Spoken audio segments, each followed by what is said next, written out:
So let's go back a few steps and talk about what your expectations in terms of SEO should be. So this is always something that we talk about with clients a lot. So somebody will come to me with a really, really competitive keyword, and we'll say, okay, that's great. You know, you've got a site that's, well, I'll take an example. We had somebody come to us recently who was trying to rank worldwide for a keyword in the data industry, so a computer-related data issue, and they are up against people like Microsoft and Amazon. Got to ask yourself, are you going to get past those guys? And unless you want to spend probably millions of pounds doing it, you need to set your expectations differently. Now, the reason you want to do that is obviously you want to find the traffic that converts, not, you know, I've had a lot of people come to me and they want vanity, right? And by that I mean they want to be the one that ranks for that keyword. You might be able to rank locally for it, which can be good, you know, and an SEO strategy aimed at specific locations can work really well. But if you want to rank nationally for a particular keyword and there's already a lot of competition there and you're not already ranking, you know, if you're ranking in the first 20 or 30 on Google, it's probably relatively easy to push you up onto the first page and into the top 3. But if you're not ranking at all and you've got no real weight of site, or you're not an authority site already, you're going to have to look at a different set of KPIs and look at some different targets. So, you know, Google is a movable feast. You can rank for competitive terms quite quickly depending on what sort of amount of effort you're going to put in.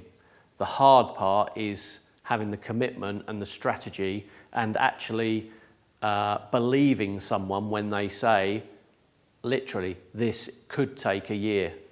And to commit to an SEO program which could take a year is a big ask for a lot of people. So what we do with a lot of people is take them into what the volumes are. We look at the keywords, we look at the long tail keywords, we look at the phrases, and we look at the intent. And I've talked a lot about that. You know, intent matters massively. You know, that's everything. We want quality traffic, not traffic that's going to come just to look and not convert into business. So we want to look for keywords where there is search volume.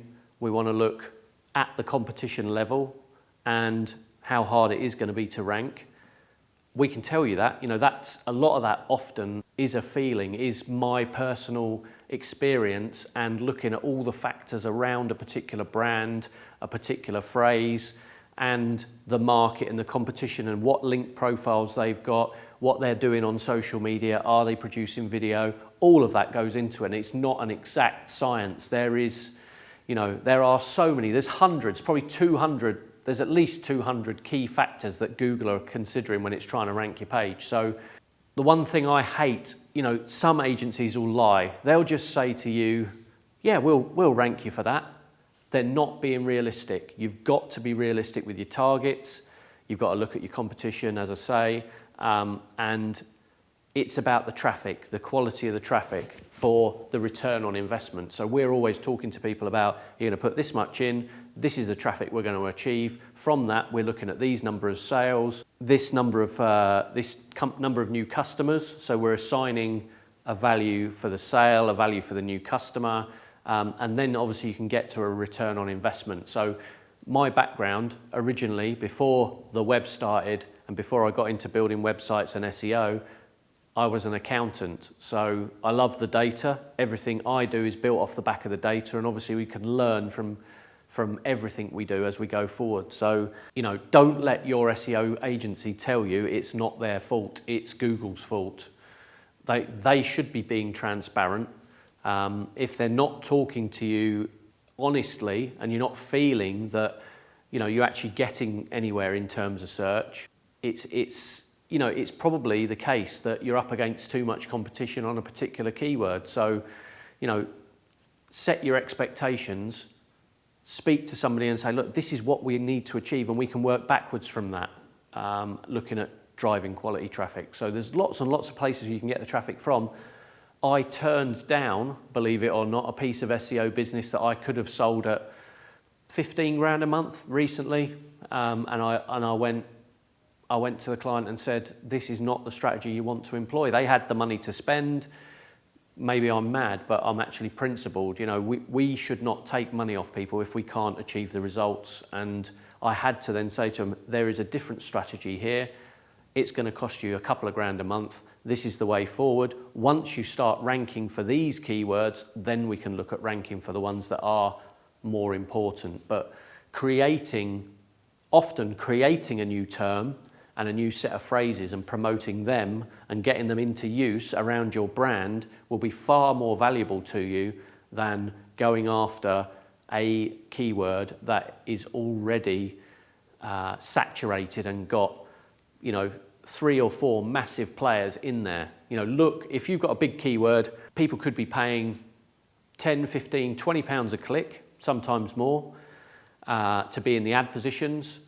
They could be spending tens of thousands of pounds a month on SEO to be in the organic positions, and your best case is to get onto the first page and look at the volume. So if the volume of that search term, even if it's hundreds of thousands a month, the majority of that is going to get soaked up by those top 7 or 8 places. And if you've not got a realistic chance of getting in there and getting some of that traffic, just say, you know, be honest, you will not achieve it. Be realistic. So find the other terms and phrases that you can rank for, and the other methods that you can rank, such as video, questions and answers, on social. Use all of those tools to get the traffic, rather than put in place an SEO strategy that in 6 months' time an agency's saying to you, we've tried, we're getting there, we'll get there next month. Google's changed the algorithm, you know, it's not our fault.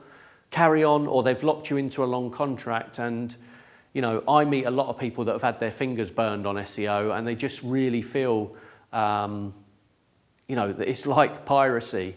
There are SEO companies out there that they don't do an awful lot more than the on-page work.